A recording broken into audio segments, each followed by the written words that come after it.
Welcome to the show, everyone. Grant Cohn, Sybilla Bakzaza. Happy to be here. Pleasure to be here. Sybilla, it's been a while. You've been going through some stuff. You want to tell people what happened to your foot? We talk about this? Well, I had a weight plate that shattered the bone in my toe, but I got that all taken care of. Been able to, work out in the meantime. I got bigger and stronger in other areas. Was doing my leg presses to keep up to date, and now I'm ready to go for my first run tomorrow. Nice, congratulations. All right, let's talk Niners while we got you. I've been talking a lot about Debo the last few days, which probably makes Debo and his agent really happy. We're going to get there, but we need to come back to Trey Lance and Jimmy Garoppolo and the quarterback situation because Debo can't just steal all the headlines.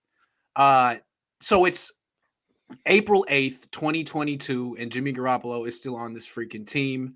What does that say about how much confidence the Niners really have in Trey Lance?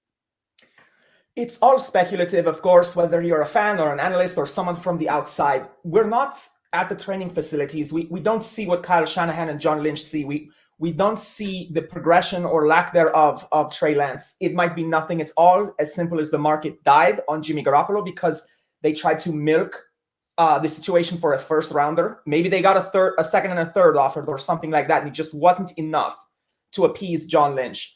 But at this point, there is a little bit of an argument to wonder, in this run first and then play defense style football team, how good does Trey Lance actually have to be? That's the Niners have been, right. They've been able to get to a Super Bowl and a championship game, and in both games were this close with a game manager style quarterback.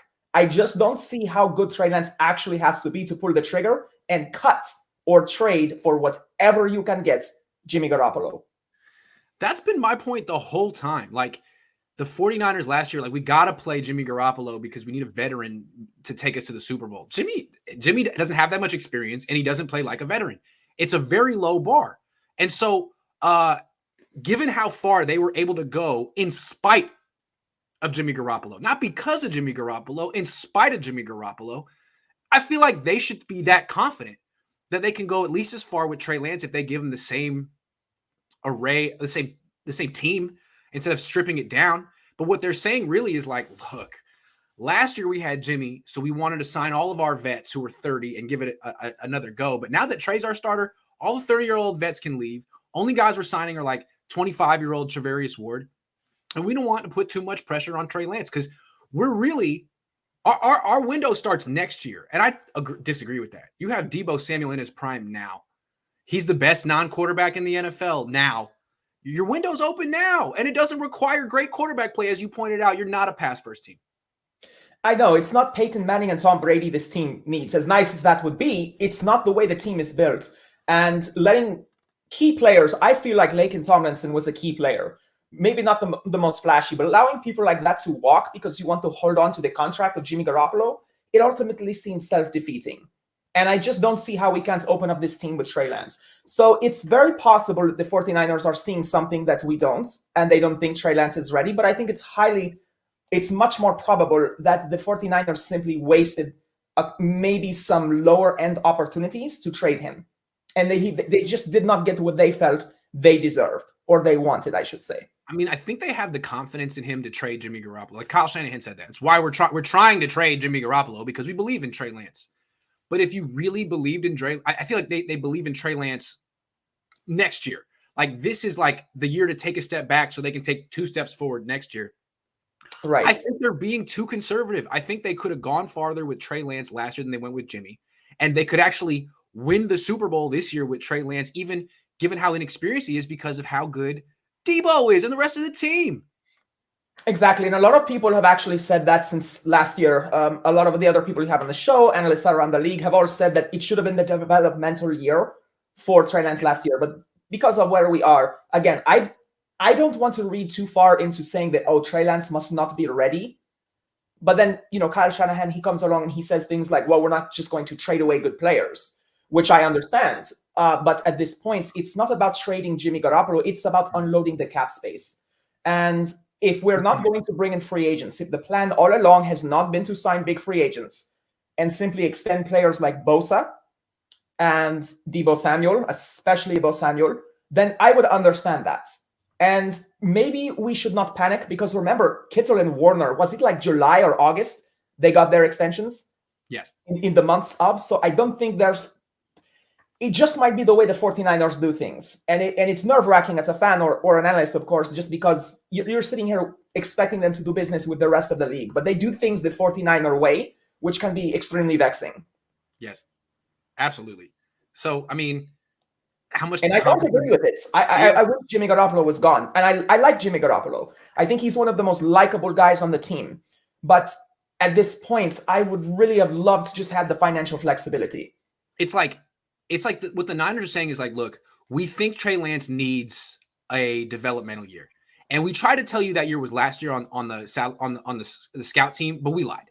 Like, obviously he needs playing time. And it should have been last year, but we gave ourselves one last chance to win a Super Bowl with Jimmy Garoppolo. Didn't work out. So this year is what last year should have been. Well, this is why a lot of people felt you should have played Trey Lance last year. And even though Trey Lance didn't play last year and didn't play the year before that, I still think they're selling themselves short with him as their starting quarterback this year. They're like, this year may not work out for us, but next year will be great. Really? With Debo, it's not going to work out with the one player in the league who can consistently score rushing touchdowns from like 25 yards out. You're not going to make the playoffs. I have a tough time believing that. I believe in you more than you believe in you. He's a real weapon. He got over 1,500 yards just receiving, not even to talk about his. I mean, he led the NFL in 18.2 yards, I think it was, per catch last year. So his yak abilities are off the chart as well. There's so many things that we can do that I think Trey Lance actually opens up. But putting that to the side, I don't think this is a shot at Trey Lance as much as it feels like the 49ers are just being stubborn on the return haul they get for Garoppolo. And if they're not going to get it, maybe they keep him. Also, I want to come back to your original point. Like, they're overvaluing the quarterback position. They think they're Super Bowl. They're not convinced that they're in their Super Bowl window right now because Trey is so young. It's not about Trey. It's about Debo. It's about Bosa. It's about Warner. It's about, and didn't you prove that the last two of the last 3 seasons, getting as far as you did with Jimmy Garoppolo? I mean, that's why you're replacing Jimmy Garoppolo, because you know you won in spite of him. You really think that Trey's worse than that? Because that's what you're projecting is a very low level of confidence. Your attitude right now should be like, man, if we can do that with Jimmy, imagine what we can do with a quarterback who has actual talent. There's no way that Trey Lance is worse than Jimmy Garoppolo. And even if he has a bigger cannon, so he opens up the field for people like Deebo Samuel, but even if he doesn't have the quick release and the touch of Jimmy Garoppolo, everyone knows this. He will buy himself time by moving out of the pockets.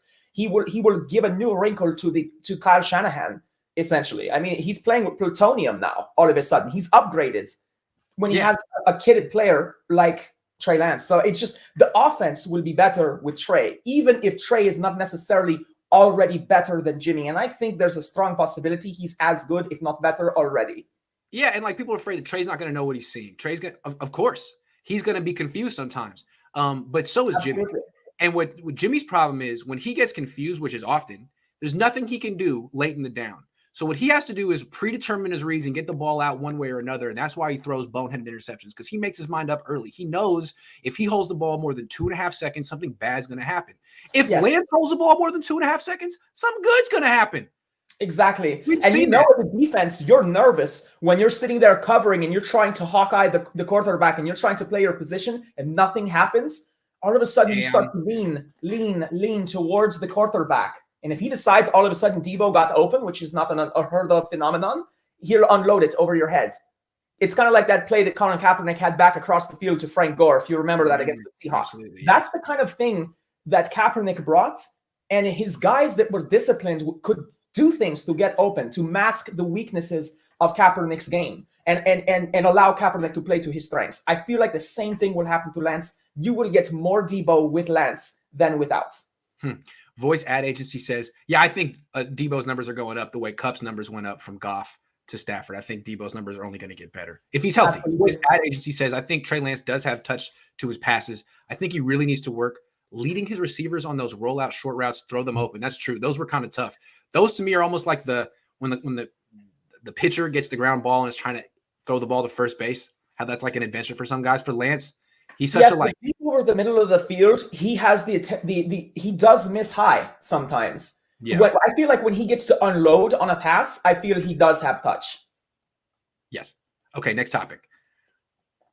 Given what's been reported and the social media activity of Deebo Samuel, how far apart do you think he and the 49ers are right now? And that doesn't mean they won't bridge the gap, but how far apart do you think they are right now? It's never a good thing. Looking back to the Kyler Murray situation, he just kind of like laughed and was like, "Oh, psych, I didn't mean anything by it." No, he did. He absolutely did.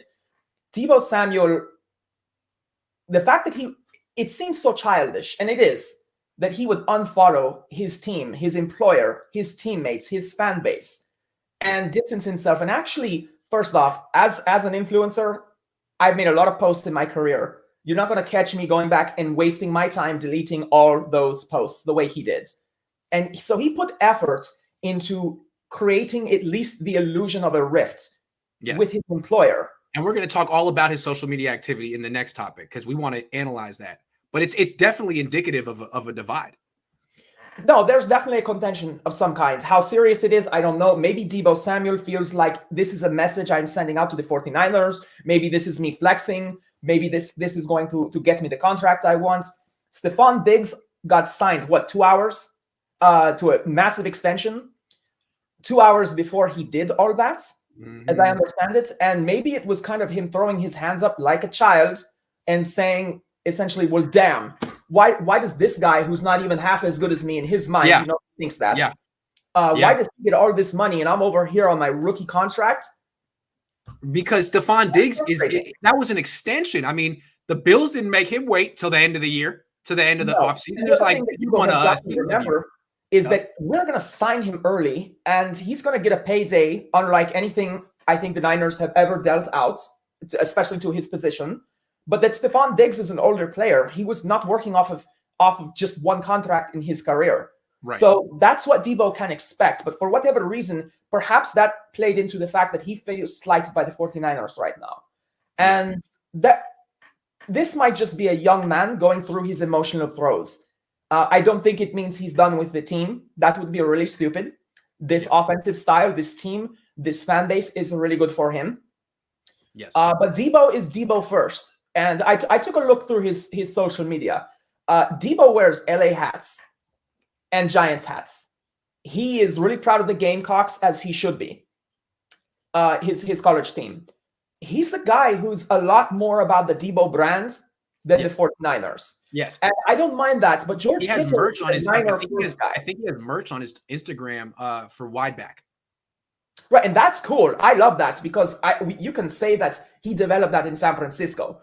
But the fact that he's wearing Dodgers hats for this Giants and Niners fan base, that is, to me, it's very indicative of the fact he marches to the beat of a different drum, and it's not San Francisco. Right. This guy is not a San Francisco 49ers. He plays for them. Yes.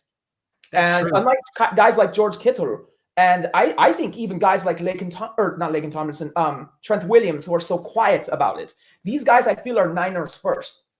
And there are some players on our team that are more about their own brand first. He's definitely one of them. Okay. And as long as he feels like he can work his brand with us, he'll stay. But he knows to make money, he just needs to sign Nike labels. He doesn't need to win Super Bowls. I think it's a guy that might be happy to get traded out if we are not careful. I think that's pretty clear. So hold on. We're going to talk about that in a minute. What I want to come back to is how far apart are the Niners and Samuel? I'm going to guess here. It's been reported by, I think the guy's name is Clarence Hill, big-time reporter from Dallas, covers the Cowboys, that Deebo wants to be the highest paid non-quarterback in the NFL. So he's asking for upwards of $30 million a year. The Niners are the kind of team that probably set out a budget and isn't going to budge too much from that until August, until the very end. So whatever they earmarked for Deebo Samuel was before this wide receiver market exploded, before Devontae Adams got paid, before Tyreek Hill got paid, before Stephon Diggs got paid. So I'm thinking it's possible the Niners thought, maybe $21 million a year would get it done for Deebo Samuel. And he's over here asking for $31 million. They could be $10 million a year apart right now, in which case that's daunting. I mean, I wonder if I feel like with Kittle wanted to be paid probably 20. The Niners probably wanted to pay him 12 and they compromised at 16. This is where are they going to compromise? Will they? I guess they will. $10 million stretch. If it's exactly what you're saying, there is no compromise. It's 30 or goodbye. I guarantee you. Deebo Samuel is not loyal to the team or his teammates, or he wouldn't have done this. And if he is, then it's a childish maneuver, and it's just something that you should never do to your team. But again, he may feel like this strong arms the 49ers. It might turn the fan base against the team he feels. It might buy him what he feels is a bigger voice. Why deleting your social media like a kid is going to empower you, I don't know, but he thinks it will. Okay, let's talk about Deebo Samuel's social media activity. He has a lot of it. And I know the 49ers prefer players not to be on social media. One of the things that they like about Jimmy Garoppolo is he doesn't tweet and he doesn't post things on Instagram. Now, of course, George Kittle does, but really it's not it's not drama. And No, he just Deebo's has a lot of drama. Yeah.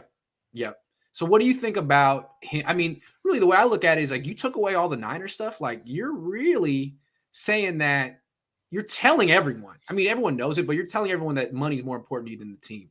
Fans don't want to hear that. Neither do his teammates. Your teammates don't want to hear that. You're supposed to be part of a team. It is a business, but you're also part of a team, right? And like Nick Bosa isn't doing this. Of all people, who is the Bosa? Nick Bosa's in the same situation. Exactly. No, Bosa is actually, he's on brand, if that makes sense. He knows how to handle these. The Bosa family, they are Bosa first, then whatever team they're playing for, but they know how to find the middle grounds. Deebo, I think, feels it's Deebo against the world. Yes. I would love it this is actually where, if Jimmy Garoppolo was still on the team, it'd be great for him to give him a call. I feel like George Kittle should give him a call. Someone should just give him a call and be like, look, I did the same thing. I was in the same situation. Just wait. And I think you're right. I think the Niners are basically going to get to the point where we can't screw around with this more. We've got OTAs and all kinds of training camps coming up and things like that. We're going to be practicing. We need our guy. And I just don't think there is a sense of urgency to San Francisco. I think that the team knows they can get him later.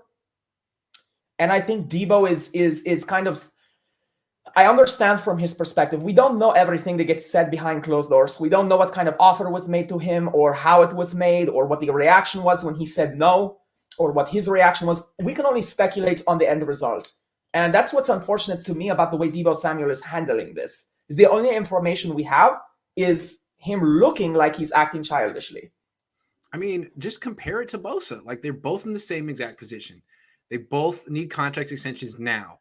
They both are going to command about $30 million. Bosa hasn't done anything on social media to show that he's impatient. He seems very confident. And what we're hearing from Deebo is that he wants to be the highest paid non-quarterback in the league, i.e. he wants more money than Bosa. That's his teammate. And this is personal. So I don't know. It's maybe the Niners look at Deebo and they're like, you know what? You're all about what are you really going to be when we give you all this money? Are you really about the team? Are you really about football? Are you just about money? Are you really about yourself? Maybe you're not the kind of guy we want to invest in. I mean, you were nowhere for us in 2020. Where the hell were you in 2020? We needed you. You were never in shape. I'm not saying it could go that way, but he makes you wonder, are you really a team guy, dude? Or are you the next T.O.? I hope it's not the latter, obviously. And back to your original point, how far are they apart? I think we're looking at August before there's a resolution to this. We could get through the whole summer. They might drop a bombshell on us and resolve this in a couple of weeks. But I just don't see San Francisco as an organization being happy with the way he has handled this. No. But business is business. And if they want to win a Super Bowl, they need this guy. And they know that. What's funny about the social media activity is like the response to it. You know, when Kyler Murray did this a couple of months ago, Niner fans were just roasting the Cardinals. Like, oh, that organization's screwed. What's going on over there? Kyler Murray's a diva. I guess he's all about himself, huh? All that kind of stuff. And then it happens to Deebo and everyone's like, oh, well, you can't read into this. You don't really know. It may not be about football. This is all going to work out. It's going to be fine. I'm sure your wife, being a therapist, knows more, but that's a trauma response to denial. Basically, it's like as long as you bury your head in the sand, then it's okay. And that's what fan bases do when it comes to them. Yeah, it's fair. That's really what it is. No, this is more serious for us than what Kyler Murray did. What Kyler Murray does on the Cardinals, he can do. I don't care. But as far as us going, it definitely means that we're looking at maybe a holdouts or contract issues or things like that. I just think it's funny that it's a national story when Kyler Murray does it. Like literally no one cares about the Arizona Cardinals. Kyler Murray's a star, but No one cares about the Arizona Cardinals. Debo does it on one of like the 4 or 5 iconic franchises in the NFL. And everyone's like, can we write about this? Is this a story? Maybe not. Maybe we'll like, of course it's a story. Anyway. That's called elitism. When a smaller team does this, I think collectively, a lot of the networks get a lot of pleasure out of bashing them. Arizona, they suck. But the Niners, they're a powerful organization. That's why, of all the analysts I listen to, only one of them roots for a struggling team, and she's a New York Giants fan. Everyone else, it's Dallas, it's the Buccaneers, it's the Cowboys, it's the Niners, it's the Rams, it's the Green Bay Packers. That's the only thing you ever hear analysts root for. True. Okay, so the root of the problem here is that the wide receiver market exploded in ways that maybe people didn't anticipate. I think it started with Davante Adams. The Raiders traded for Davante Adams and gave him a ton of money, and people were like, what? You can't do this. This is going to ruin the market. Like, teams are going to be, but then team after team was like, okay, fine, that's the going rate. So now Dolphins are paying that much for Tyreek Hill. And now the Bills are gladly paying that much for Stephon Diggs. Whatever, $70 million guaranteed, fine. That's what we got to pay for. Yes. So that's very interesting. Now Deebo Samuel, off of one all-pro season, says I'm worth at least $70 million guaranteed, which leads me to my next question. Is Brandon Ayuk one elite season away from commanding $70 million guaranteed himself? On another team, yes. But I think he's one elite season away from being dealt. If they keep Deebo, they will not be able to sign Ayuk if he turns out to be a better player. So what he will do is play himself out of town if he becomes that good. So not on this team. There would be no points. You can draft someone else. You can draft 2 other guys. You can bring in a free agent. You can kick the tires on a former first rounder. Something like that. I just don't think Ayuk, if they sign Deebo, is looking at 70 million here. He'd have to have a hell of an elite season to get this kind of money, though. It just seems like that's all it takes. If you have one, if you're an all-pro, let's say Ayuk's an all-pro this year. I mean, we didn't know that Deebo had that in him. Let's say Ayuk and Trey Lance just really have a connection. Ayuk gets 150 targets, 1,300 yards, 10 touchdowns. He's all-pro. Just has one great year. Seems to me he could go to the negotiating table just like Deebo and be like, hey, man, this is just the going rate for wide receivers right now. Either give me $30 freaking million or trade me for Is it possible that he's one elite season away from bringing the Niners back multiple first-round picks? I mean, is that how much wide receivers are going for now? All I have to say is Davante Adams' agent did a great job. And I think every one of these wide receivers owes that guy dinner out. But as far as Ayuk goes, if he plays that well, then the Niners are able to keep Deebo Samuel. They should just deal him. Absolutely. And if that is the going rate for the receivers, then that's what they will get. As far as me looking at Ayuk, I feel there's always this narrative that he's not elite. And I don't always agree with it. I think he's really good. I just feel like Garoppolo is not the perfect quarterback for him. I feel like there's been inconsistency with how often he is targeted. There was the whole doghouse conspiracy and things like that. I think the Niners have managed his stock inadvertently, admittedly, but I feel like they've kept his stock pretty low. And I don't think one season will do it. I have a question for you. Yes. Why do you think the wide receiver market has exploded right now? What is going on? Because here, I'll lay it out for you. In the past, teams would not spend like this on wide receivers. It was quarterbacks, left tackles, and edge rushers. Those are the positions that you spend the most on. It seems like there's a new trend. There's been a paradigm shift. I have a theory. It seems to me, let's look at the Bengals. Okay, look at the Bengals. Last year, I think most people thought they should have drafted Penei Sewell because Joe Burrow had just gotten his knee destroyed. They didn't take that, though. They took Jamar Chase. A lot of people are like, really? A receiver? How's he going to get him the ball if he doesn't have time? Well, you get the ball out of Joe Burrow's hands fast. You get the ball to a playmaker like Jamar Chase, who's great with the ball in his hands. Now you go to the Super Bowl. And look at what Deebo Samuel's done for the 49ers as well. I think people are starting to see that a great wide receiver can elevate, probably is more impactful than just about anything but a quarterback. Well, here's the thing. If they blitz you, there are less defenders downfield. And if you're like, oh my God, and you just throw the ball 3 yards through the air to your check down guy, which happens to be Deebo Samuel or Jamar Chase, It's like, I did my job as a quarterback, go do your thing. And now you have 2 less defenders to do it against. Right. There's a lot of obviousness that in hindsight is 2020, of course. But it's pretty damn obvious that a playmaker like Jamar Chase or Deebo Samuel elevates your quarterback when they can just flail the ball to them and they can run with it. And yes, I think you're right. I think perhaps the league realizes that. But you know what? There are good running backs that can do the same thing, receiving backs and things like that. That's why Le'Veon Bell wanted to be paid as both wide receiver and running back. So this philosophy has been applied more to the backfield, I feel. And guys like Kittle and Kelsey came along, and Gronkowski, and brought a little bit of that to the tight end position. But now you're starting to see some just absolutely elite people like Deebo Samuel, Jamar Chase. Yeah, I think it drives the markets up. But Devontae Adams is more of a classic wide receiver than Deebo Samuel. So I feel like he just set the bar because he is considered the number 1 receiver, and he went first in this whole process. So the bar's up here. Also, though, there's like these like truisms in how to build a team, like in all sports. You know, in basketball, it used to be you have to have a center. In the NFL, it was you build through the trenches. You have to be strong in the trenches. And now I think you're seeing it's much more of a space game. It's much more of get the ball out of your quarterback's hands fast, get the ball in your hands of your playmakers. I mean, the trenches matter, but I think you're starting to see that actually a great wide receiver's I think Deebo Samuel has a bigger impact on the 49ers than Trent Williams does, and Nick Bosa. To me, like I can't prove it with Trent Williams, but with Nick Bosa, he missed a full year, and the Niners had a top 5 defense. The Niners would not have a top 5 offense without Deebo Samuel. No way. So absolutely. Yeah. Anyway, this was a Brandon Ayuk topic. I have one more to talk about with the wide receivers. Camelot says on the Pat McAfee show, Tyrann Mathieu has interest from the Rams. If true, where they pulling this money from, and how come the Niners bargain shop and barely under cap? Yeah. Why are the Niners not going after Tyrann Mathieu, and why are you just going to let him go to the Rams?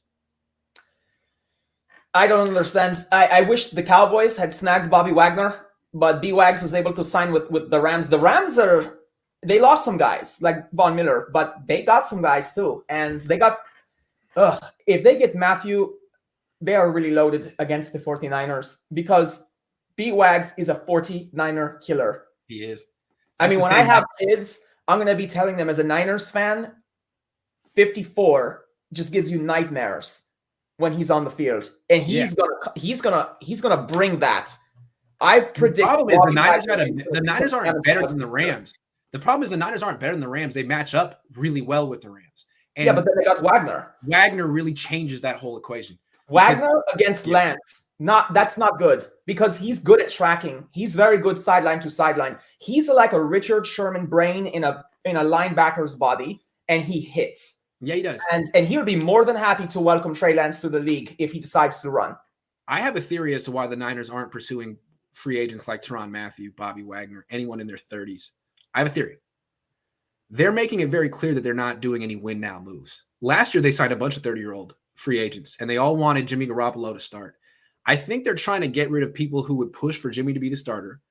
And I think they're trying to get rid of the pressure that they're like all in for this year. That's a great point. Yeah. Because if you're a veteran free agent coming in, you're like, look, I got 1-year contract, 2-year contract. I want to win now. I don't want to push all my chips into the pile. I don't give a damn about Trey Lance's development. You know what I'm saying? I'm not trying to be a part of that. And that's the thing. I think that the 49ers, so this, hopefully they are, just establish the culture. No. You want to play for San Francisco. You want to play for me, Kyle Shanahan. Right. You're going to do things the Shanahan plan. You want to play with Kittle. You want to play with this great team that we've assembled. And trust me on Trey Lance. That's how I thought they would go about it. And here, let's go to the Emmanuel Sanders topic, if that's okay, real fast. Certainly, yeah. What you just said, as far as free agents dictating who plays and certainly dictating the strategy of who you're able to bring in. So I caught the Emmanuel Sanders interview. Did you listen to him? Yes. Talk about Jimmy Garoppolo. That was one of the most cool and lightning. It makes me want Emmanuel back.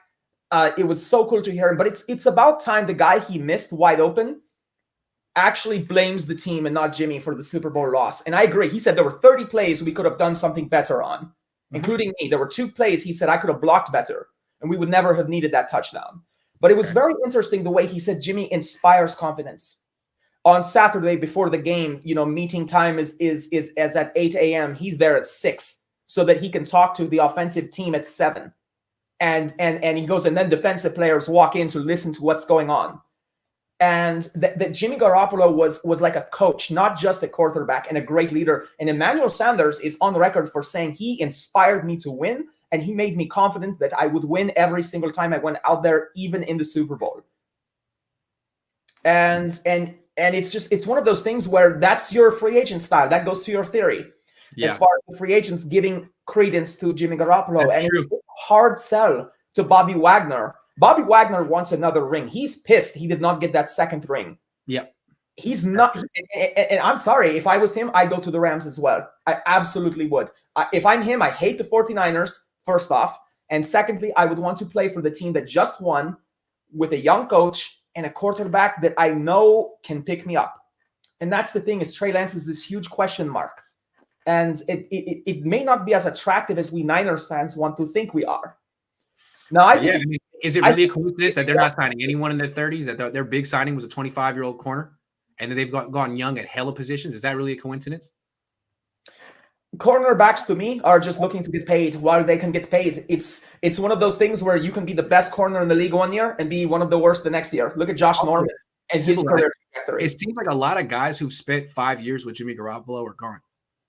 Laken Tomlinson, 5-year teammate of Jimmy Garoppolo, gone. DJ Jones, 5-year teammate of Jimmy Garoppolo, gone. Jaquaski Tart, K'Wan Williams. We don't know which players in the locker room were pro Jimmy last year, but those 4 guys are gone. I'm just saying. You know what I'm saying? If Trey Lance needs more support, seems like a culture change or less opposition, maybe the opposition's gone. Also, a bunch of coaches are gone too. You think about that? Yeah, it is very interesting. It may be that the Niners are no longer a desirable destination until Trey Lance proves that he can win or win enough this year. They're not a free agent destination. No one wants to move to Santa Clara. I mean, I don't even think California is a tough enough sell if you're from the South and you look at the real estate prices. You're like, hold on, what? I'm not buying here. So I mean, a lot of the players aren't from here. They're turned off by the real estate prices and the taxes, and you don't have a Pro Bowl quarterback. So until you do, you're not necessarily a free agent destination. Yeah, absolutely. So this year really, really break out the money. Yeah, and again, it's speculation, but it makes a lot of sense. It really does, especially after the Emmanuel Sanders interview. It does make a lot of sense. All right, last topic. So the wide receiver market is fascinating to me. It's exploding. It's like the crypto market. The edge rusher market's been increasing steadily. Offensive tackle increasing steadily. Quarterbacks increasing steadily. Wide receivers all of a sudden going crazy. And it's going to cost them. It's going to cost them with Debo. It could cost them next year with Brandon Ayuk. Is there a way that the 49ers could sort of take advantage of this exploding wide receiver market in your eyes? The only way to take advantage of it is to deal. It's to trade, right? This year this is not something you want to hear with Debo, or whether it's get Ayuk some receptions this year, which I think is a great idea. Spell Debo Samuel, develop him, and then deal him next year. I would deal one of these two guys. You absolutely have to, because you cannot retain both. And if you do, it will be at the expense of other extensions, like, for instance, your good edge rushers like Bosa. And you can get some serious draft capital. I don't see how Debo Samuel cannot bring in 4 picks, 2 firsts and a second and third, or something like that. Well, what I'm saying is, like, look, you can't afford to sign all of them, obviously. But if they're worth this much, if they're worth this much, and you have like the scheme that everyone wants to emulate, remember, teams used to draft quarterbacks just to develop them on the bench, right? Like, McCarthy used to try to do it. He did it with Matt Flynn. You have a backup. Andy Reid used to try to do it with who the hell was the backup? Kevin Cobb. There's always some guy that you're developing, and you try to trade. And the freaking Patriots did it with Jimmy Garoppolo. The Niners could be a wide receiver factory. You draft one every year, kind of high. You develop him, and if he's really great, like Debo, you give him what he's worth. If he's not as great, but commanding a lot of money because he's a wide receiver, trade him for a first-round pick. What you could do is draft a wide receiver in round 3 every year. And some of those guys are going to be all pros. If they are, you can either re-sign them or trade them for a first-round pick. Either way, you won. Seems like you should be drafting wide receivers pretty high every year. They're really good at digging up talent, and they're really good at digging up different kinds of talent on the back end, like tight ends and linebackers and running backs. They're good at getting in late rounds. So absolutely. The only way this market benefits the Niners is either short-term. I feel is short-term trade market. It's like getting rid of Debo or Ayuk next year. I just don't see they will get rid of Debo Samuel. That would just, cripple this offense. He's at least 25%, if not half of this offense. When he's on the field, he's got 4 eyes on him at all times, minimum. Yeah. And it's just like getting rid of him that's just a horrible message. And I know if you're Trey Lance, you're thinking, great, I had the world's #1 weapon, and now I lost him. Never even got to play with him, really. That's just not a good thing. So I think it's Ayuk they need to build up and get rid of next year. Well, and think about it. For the record. If Ayuk has a great season, like he's going to be commanding $70 million. We just talked about that. If he puts up 700 yards and Debo Samuel has another explosive season, that's a pretty decent. Right. And what I'm saying is the Niners have to be prepared to not bring back Ayuk. They have to be prepared. And so what they got to do is they have to draft a wide receiver this year in the first 3 rounds. They don't have a first round pick. They have a second round pick. They probably won't draft a wide receiver there, but they have 2 in round 3. One of those picks should be a wide receiver because you might be trading Brandon Ayuk in a year. You don't know. But what do you expect to get for Brandon Ayuk? Well, I mean, if he has an all-pro season next year, look at Debo right now.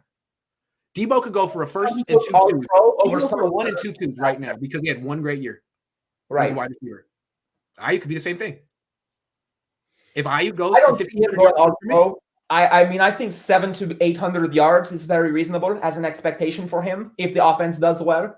We don't know. We didn't know what to expect. It's true. I just don't see how the offense will unfeature Debo Samuel in favor of Ayuk. Injuries. Let's say Debo gets hurt. Now that's true. If Ayuk, you know what I'm saying? Yeah. Don't kick Debo Ayuk. But anyway, if Ayuk becomes the primary option because of injuries, and we're not going to win the Super Bowl this year, that would benefit our draft capital. I hate to say it, but it would. So anyway, I mean, look, the Niners, maybe Ayuk plays so well, they want to give him the money and they have it. Otherwise, they might want some draft capital. They might want to trade him. They could give themselves options.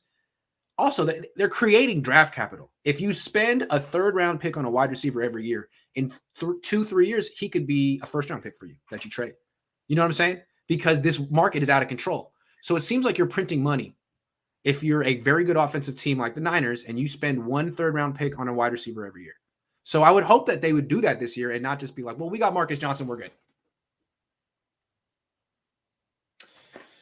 Yeah, we will see. We absolutely will. It would be great to get a return on him. I think him going all pro that would be great. I don't see it happening. I really don't. I feel like Debo Samuel will be the primary weapon this year, especially if they can keep him. And the problem with Ayuk not being viewed on paper as an elite receiver would mean no 1st round picks. And so in the end, you'd be losing a 1st rounder for what? Cap space only? You don't get the return you want. So if the Niners are not going to win the Super Bowl this year, it would be great to invest in the stock of Brandon Ayuk by giving him more touches. Yep. Well, Brandon, I think he's looking at this real quietly like, excellent. Keep giving wide receivers money. Brandon Ayuk definitely picked the right profession in the right position. Hopefully that inspires him to play extra hard as well.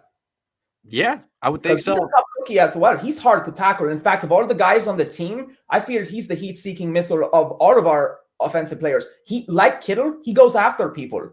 He doesn't avoid them like Debo Samuel. He loves to throw his stiff arm out there. He loves to run people over.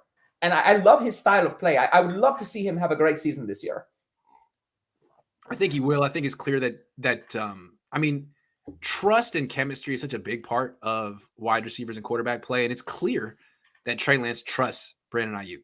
I think part of the thing is what Brandon Ayuk has that Debo Samuel doesn't have is really freaking long arms.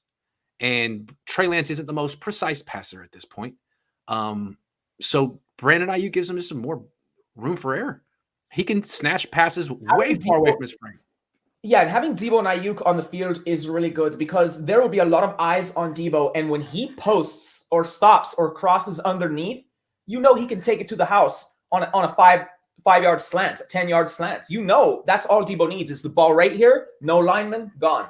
That's really all he needs. You do that 5 times in the game, he will take it to the house once, if not more. But that means that Ayuk is middling around out there somewhere. And once in a while, with an arm like Trey Lance and the desire to actually throw the ball down the field, unlike Jimmy, I feel that adds some yardage per game to Ayuk's repertoire as well. I can see it. So that's where I think he might be better. And I see the suspicion you're having that he might end up at least as a Pro Bowler. It's just like, I'm just saying, like, the Niners haven't really planned. I mean, they didn't see this coming with Debo. They were like, man, I hope he just stays healthy, has one good year, gives us some options. Maybe we'll trade him. Okay, he just had an all-pro year. What are you going to do? He just has one all-pro year. The wide receiver market explodes, and you're over here being like, oh, $30 million for a wide receiver. We never saw this coming, and we didn't look at you like this last year. We like you now. So I'm just saying, a lot can change in a year. A lot can change in a year. You better be prepared, Niners.